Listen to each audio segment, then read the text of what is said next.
Paul, I think the parties are going to follow, including the Labor Party, the population. I think you're going to be surprised at this coming Victorian election. The Greens are in a lot of trouble in Paran and Northcote, 2 seats that they hold, because of both major political parties pointing out more sensible policies than the Green Party has.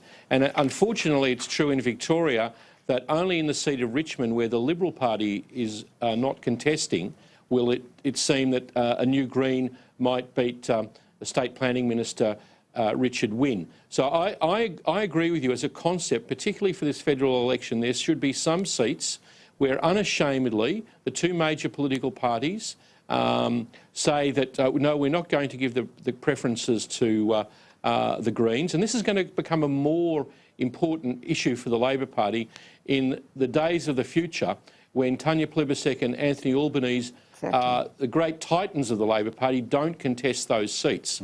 And it's going to be much harder to win them without some major figures like them. Well, and it is just this thing where I think that we've all sat back and just done this as, for want of a better, to use the awful American term, the electoral math, where we'll just add the Greens to the Labor Party, and that's...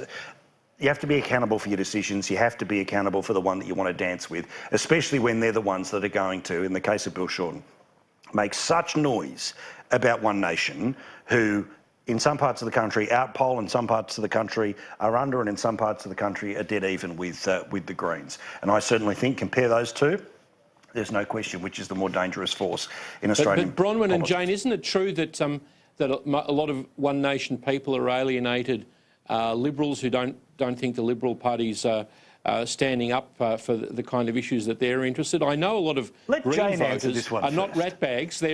They're alienated Labor Party voters who disagree with us on an issue or two. Come on, Jane. Let Jane supporters. Squirm for a bit. We've whacked away at Labor. We've whacked away at the Greens. You can answer that one. Well, I think particularly in Queensland, that's where One Nation have really made their inroads, and I don't want to, wade too far into the paddle pool of Queensland politics. But I will say I think you've got a point, Michael, that One Nation does tend to attract those that are disaffected generally.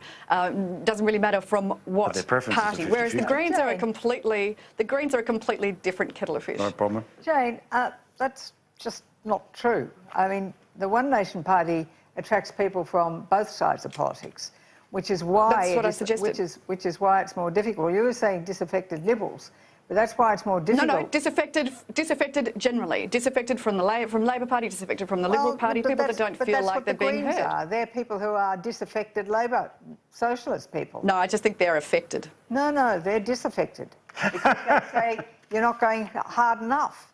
I mean, the Greens' hatred for Australia is paramount. They really loathe the country. But Bronwyn, I think we've got to stop this.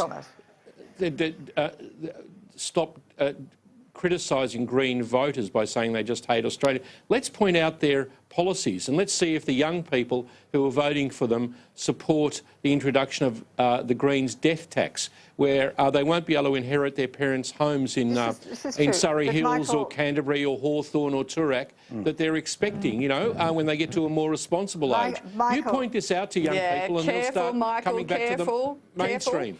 A death tax is in the ACTU playbook too. I'm a little bit worried that your party might take that one on board. Well, Michael, I won't be one supporting it, I tell you. Taxing everything else. You're taxing everything else. All right. It's the Greens party that hates Australia.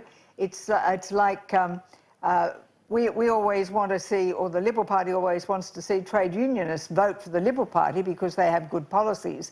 But the trade unions itself are rusted on to the Labor Party and what that stands for. It's the Greens party that hates Australia. It has a lot of Green people who vote for it that don't understand how bad and evil it is. And it's our responsibility to make sure. You know a lot of them in Sydney, Bronwyn. They're doctors' wives. All the doctors, they're wives. All right, we're done. We're into overtime now. I appreciate it.